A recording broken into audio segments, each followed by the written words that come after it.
Selamat siang, perkenalkan nama saya Yulen Silawedega, NPM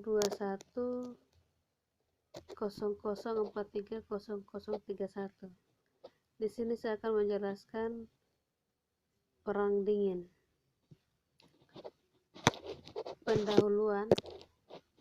Perang Dingin atau Cold War merupakan istilah yang digunakan untuk menjelaskan keadaan politik dunia pasca Perang Dunia Kedua, yang secara umum dapat dikatakan berakhir pada tahun 1945.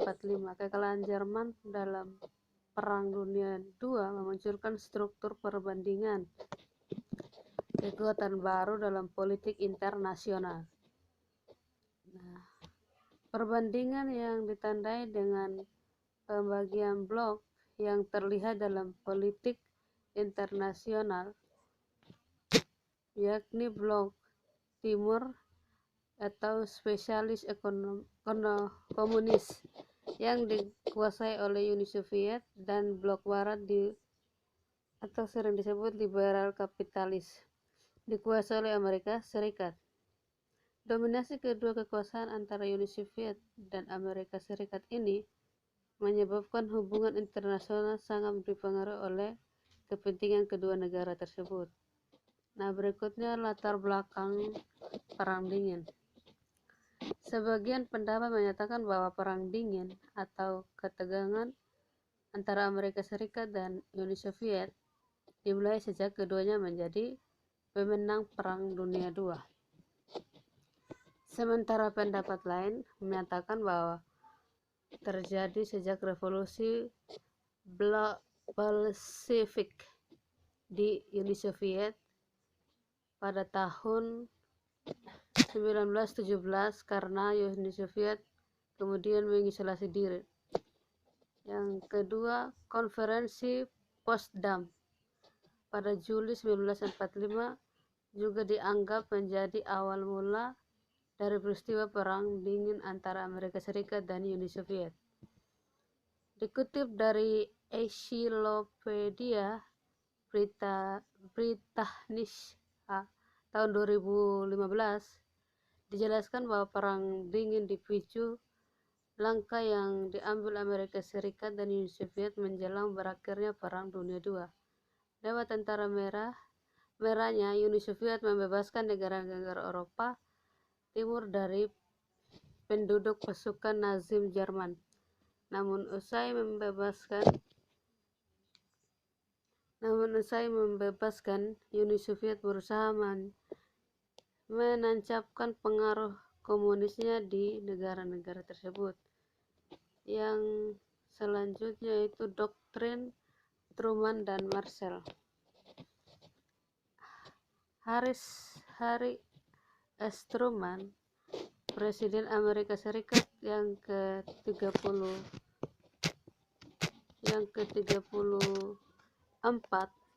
menyampaikan doktrin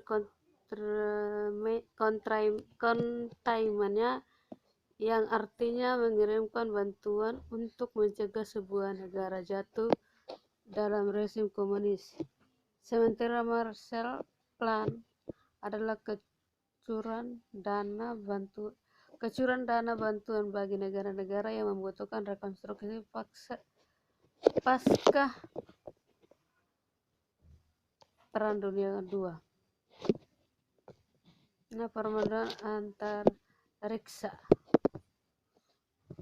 Perlombaan antariksa pada tahun 1957, 4 Oktober, Uni Soviet, negara pertama yang mengembangkan teknologi luar angkasa dengan meluncurkan satelit Sputnik 1. Pada tahun 1958, 31 Januari, Amerika Serikat meluncurkan satelit Explorer 1.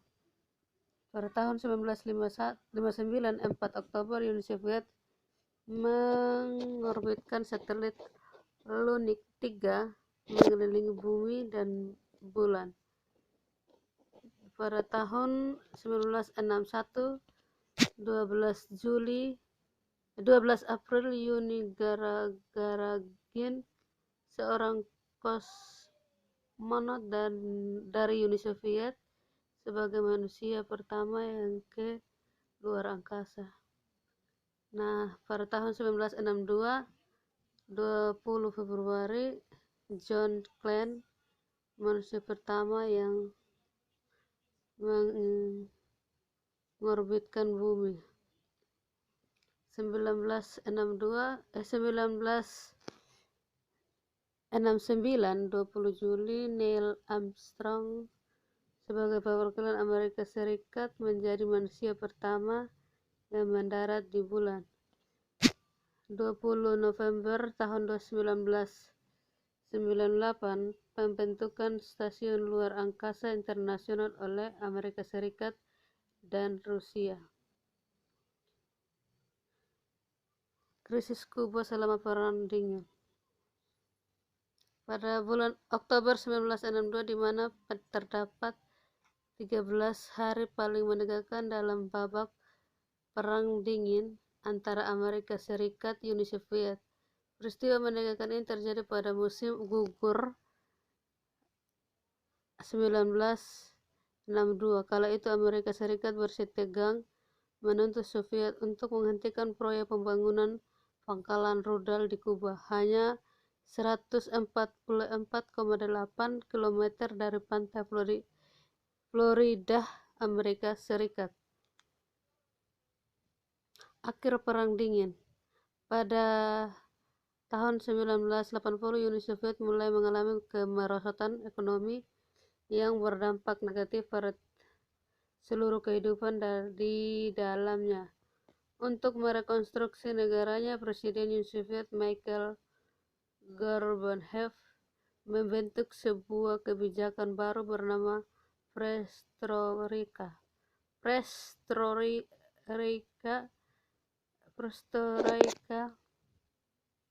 berfungsi untuk mengubah sistem komunisme menjadi lebih demokrasi. Di dalam kebijakan tersebut terdapat 3 prinsip utama penting. 3 prinsip utama kebijakan tersebut adalah keterbukaan politik, demokrasi, dan rule of law. Dampak Perang Dingin bagi Indonesia. Sebagai negara yang belum lama merdeka, Indonesia kesulitan membangun dan mensejahterakan rakyatnya. Namun berkat Perang Dingin, bantuan untuk Indonesia mengucur baik Amerika Serikat maupun Uni Soviet.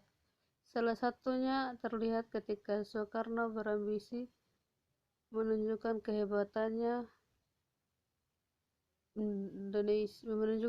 Indonesia lewat Asian Games yang keempat yang diselenggarakan pada tahun 1962. Uni Soviet memberikan pinjaman lunak senilai 12,5 juta dolar Amerika Serikat. Soviet juga mengirimkan insinyur dan teknisinya untuk merancang stadion utama Gelora Bung Karno. Mungkin itu saja yang bisa saya jelaskan. Kalau ada salah dalam penyampaian materi, saya mohon maaf. Terima kasih.